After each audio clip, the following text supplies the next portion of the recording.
Ready? All right, good morning. Thank you for joining us. I'm Captain Dice.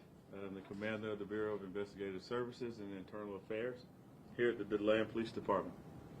We are here today to provide a statement and updates regarding the tragic shooting that took place early this morning at McKay's Bar near the downtown area of DeLand. At approximately 1:30 to 2 a.m. in between that time frame, a shooting occurred at McKay's Bar, located at 225 North Amelia Avenue here in DeLand. DeLand police officers, along with deputies from the Volusia County Sheriff's Office, responded within minutes after receiving the call. Witnesses reported that a physical altercation broke out in the establishment among several men inside the bar. During the altercation, one of the individuals pulled a firearm and began shooting. One victim, identified as 32-year-old Keyshawn Harris, he's a resident of DeLand. He sustained multiple gunshot wounds to the chest. He was transported to a local hospital where he later succumbed to his injuries.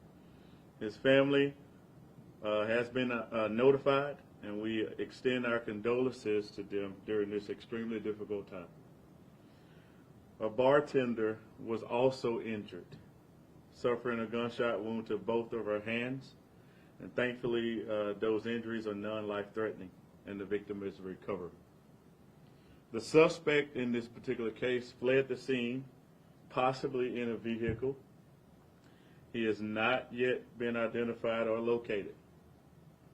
We are pursuing several leads and reviewing surveillance footage from the area.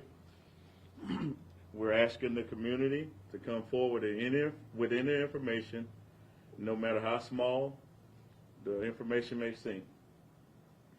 Tips can be submitted anonymously through Crime Stoppers or directly to our department. Those who provide information leading to an arrest may be eligible for a reward up to $1,000. Crime Stoppers is available 24/7, and that number is 1-800-423-TIPS. Spanish-speaking operators are available. We understand this incident has caused concern in the community, particularly in the downtown area or near the downtown area. But let me be clear, acts of violence like this will not be tolerated in our city. We are increasing our patrols and expanding our resources in the area and continuing to work closely with our community members, bar owners, and local businesses. Again, if you saw something, if you heard something, or know something, please come forward with information. Contact the DeLand Police Department, helping us bring justice to the Harris family and ensure the safety of our community. I also want to urge individuals in our community, not just young adults, but adults, that when emotions are high, intentions are high, and you don't have good intentions, put the guns down.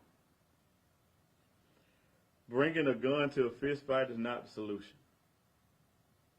Once the trigger is pulled, that could be the end of the victim and the shooter. And in this establishment, there were several people, other people, innocent people, bystanders, that could have been shot and killed as well. We had one particular individual that was shot as a result of the negligence that was being portrayed by the perpetrator. So I urge our community, individuals in our community, if there are no good intentions with firearms, put them down. Please understand that this information I have released to you is preliminary, and we are still in the early stages of the investigation. So, and also please understand that the information, I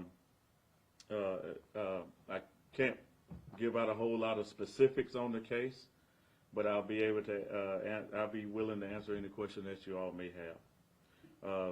I don't want to compromise the integrity of the investigation. Like I said, we have several leads that we're following up on as we speak, but I'll do my best to answer any questions. So with that in mind, I'll take any questions.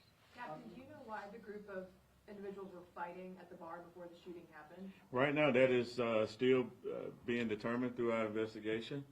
All we have right now at this particular moment is a group of individuals. Appears that they came in to patronize the establishment, and one group came in first. The second group came in moments later. They all met, sat at a table, talked, and then appears to be a disagreement, and a fight broke out.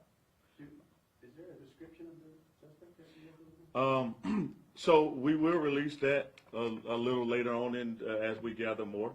We're not ready to release it at this particular time, but we will be, rest assured, we will release it. Can you give us a sense of the size of these groups?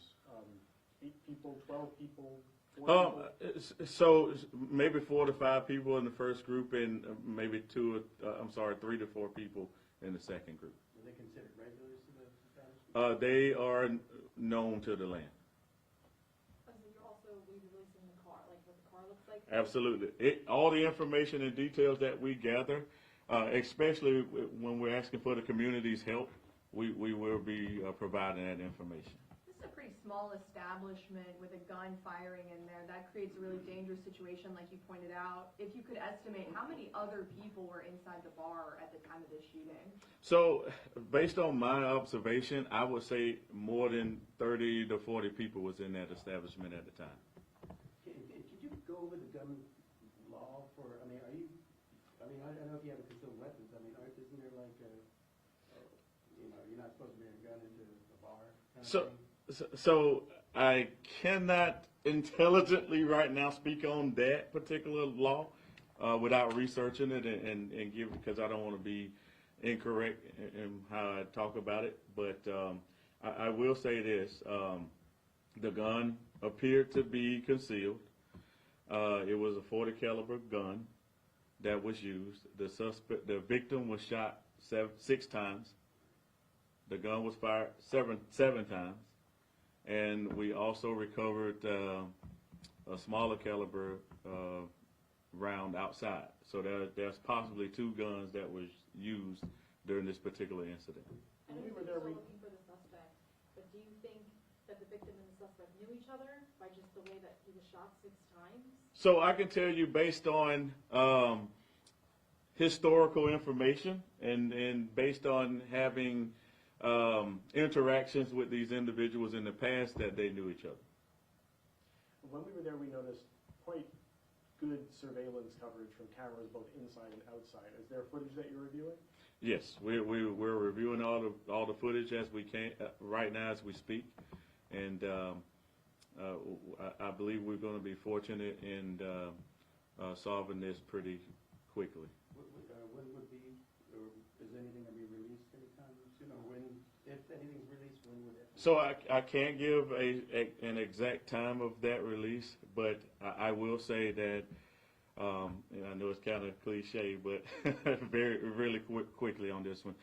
We've had cases in the past where we didn't have as much information as we have now, and obviously that takes a little longer, right? So in this case, we have a lot that we're looking into, and so I would say the leads are developing quickly, and as soon as we can get to a point where we're ready to put that information out, we'll do that. And just to clarify, the suspected shooter and the victim, they were each in one of the groups that came and sat down at the table and started talking? Absolutely. Yes. The bartender, was she trying to intervene? Was she just behind the bar? What happened with her? So that's a good question. Based on our investigation, the bartender was trying to intervene. She saw the altercation transpiring. She went over to try to break it up. Once the perpetrator was able to break free from the fight, the perpetrator pulled out a gun, and it appears to me that the perpetrator did not care who was around. He pulled out the gun, and his intended target was in front of him, and that's who he wanted to shoot. And it didn't matter who was around. Obviously, he shot the bartender. So, yeah, she was trying to intervene and trying to do her a good deed, and ended up being shot. Is she still in the hospital? I'm not sure if she's still in the hospital right now, but I do know that she went for treatment and she's doing very well. What hospital was she brought to? I don't know exactly. And you said both? Both hands, yes, sir. You said you all recovered small rounds from the scene. Were any weapons recovered from the scene? So no weapons were recovered, but we did recover evidence, the ammunition that was fired. Last